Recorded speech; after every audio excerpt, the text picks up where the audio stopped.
So I said that Democrats needed to go harder in the paint, that they needed to call Donald Trump and J.D. Vance out on this. We live in a world now, folks, where Donald Trump, the President of the United States, is just straight up a troll. And that's the way he goes about governing. He governs like a troll. So you have to come at a troll completely different. You can't come at them with charts and graphs. You pretty much have to just challenge them to come forward. And I said Hakeem Jeffries needed to go harder in the paint, and he has. So while I was critical in a previous video, I'm going to be fair in this one and say I'm so glad to see him go on the Midas Touch Network and when given the opportunity say, hey, I will meet with Trump and Vance any place, anytime, anywhere to get this government back up and running. It's high time we put the ball in Trump's court where it belongs. Take a look. I want to just ask you directly. Tomorrow would be Friday, October 3rd. Today we're recording this October 2nd of 2025.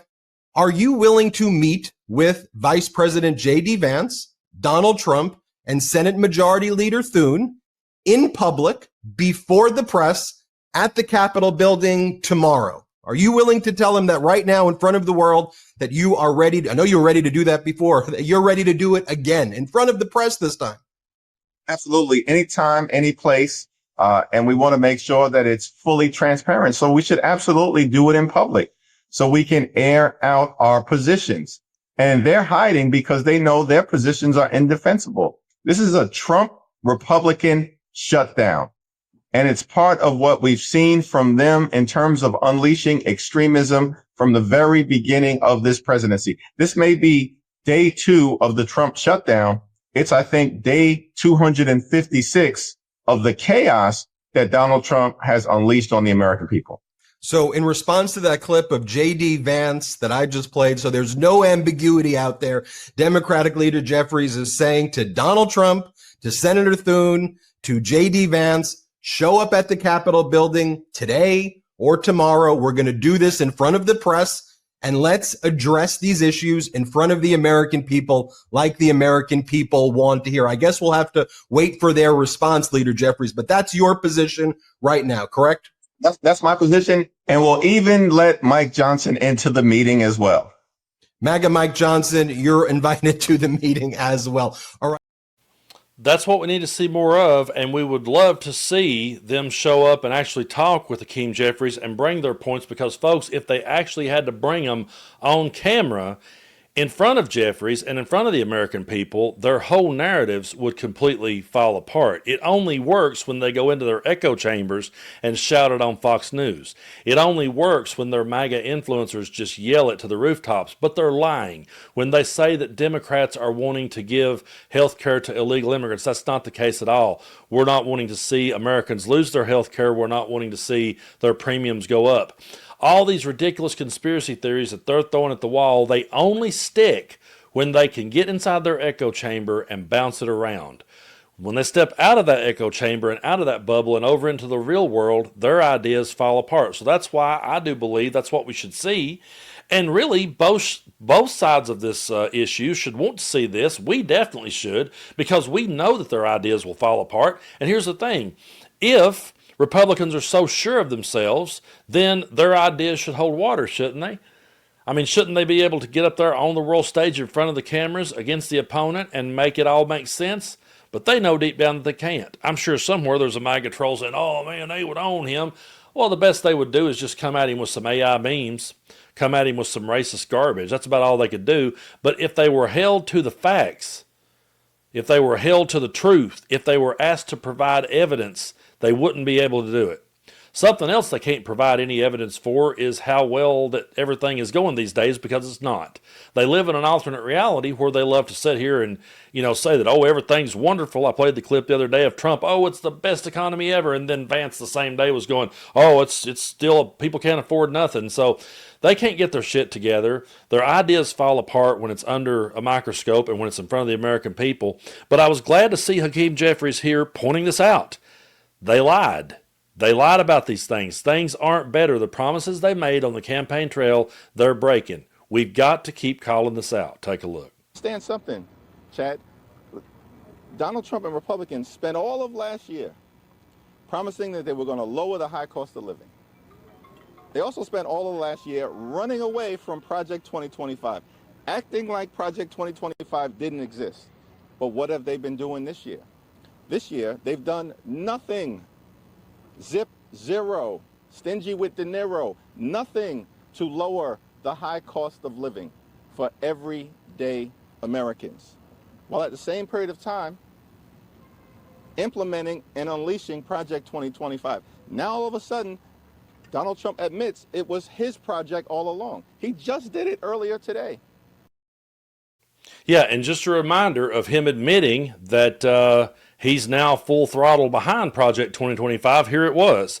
I have a meeting today with Russ Vought, he of Project 2025 fame, to determine which of these Democrat agencies, most of which are a political scam, he recommends to be cut, and whether or not those cuts will be temporary or permanent. I can't believe the radical left Democrats gave me this unprecedented opportunity.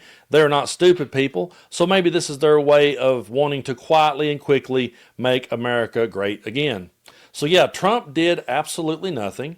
And then when he got in, the government is now shut down, and he's going after what he calls Democrat agencies, which, by the way, there's no such thing. That doesn't exist. It's just whatever now that Russ Vought wants to go out there and cut, because he's the reaper after all. Just let him go out there and cut it. And folks, if you go back and listen to when Donald Trump would talk about Project 2025 during his rallies, you would hear his own audience booing, and he would say, "Oh yeah, don't worry, I'm not involved with that." And we broke it down here on the channel. We covered it. I saw Trump supporters saying, "We don't like that. That's too radical. That's not what we want to see." Well, that's what you got. And we knew he was lying. We knew he was full of shit. We tried to show him every step of the way. They refused to listen, and they're the reason why that we're in this boat today. And I'm just not going to let them off the hook with it. I don't think that we can. I think people, not just the president, not just the vice president, but the people who voted for this has to be called out for it. Because now people's livelihoods are truly crumbling, and Donald Trump is in here full throttle now, embracing Project 2025. So I'm still waiting for the people. I used to get messages from people. "Hey, Brando, don't worry, man. He's not behind Project 2025. Those people aren't returning my messages. Those people aren't saying a word. Where are you? Why ain't you defending this? Are you waiting for Jesse Waters to spin it for you? Are you waiting for your favorite MAGA influencer? You waiting for Beanie Boy over there, Tim Pool, to tell you what to think about it? What's the problem? Why ain't you here? Why ain't you going out here and going to bat for it? It's so frustrating to sit in this chair day in and day out and point to something that's happening and have people say to you, "That ain't really happening."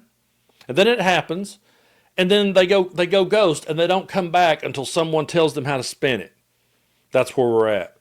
And I think something else, as we call this the Trump shutdown, and as we call this the Republican shutdown, because they're in charge and it absolutely should be called that, I also think that we should remind people this really is an Epstein shutdown. I want to bring you this clip here from Eric Swalwell.